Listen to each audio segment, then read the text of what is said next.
Praise the Lord. இன்றைய நாளுக்கான வேத வசனம், தீமை செய்து பாடனுபவிப்பதிலும் தேவனுக்கு சித்தமானால் நன்மை செய்து பாடனுபவிப்பதே மேன்மையாயிருக்கும். 1 பேதுரு 3:17. இங்க பாடனுபவிக்கிறது 2 வகைகளா பேசப்படுது. ஒன்று தீமை செய்து பாடனுபவிக்கிறது, 2வது நன்மை செய்து பாடனுபவிக்கிறது.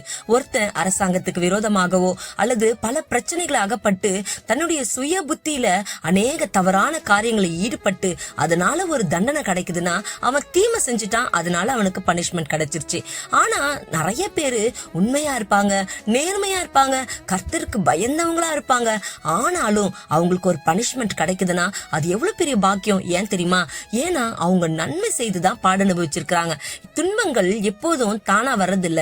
சில நேரத்துல ஒருவருடைய விசுவாசத்தை புடமிடுறதுக்காக கூட இப்படிப்பட்ட துன்பங்கள் வருது. அது மட்டும் இல்லாம தேவன் நம்மை சாட்சியா நிறுத்தணும் அப்படின்றதுக்காக இப்படிப்பட்ட காரியங்களை அனுமதிக்கிறார். சரி, இது ஏன் மேன்மையானது அப்படின்னு பார்த்தா, இயேசு கிறிஸ்து எந்த பாவமும் செய்யல, ஆனால் நமக்காக எல்லா துன்பங்களையும் அவர் ஏற்றுக்கொண்டார்.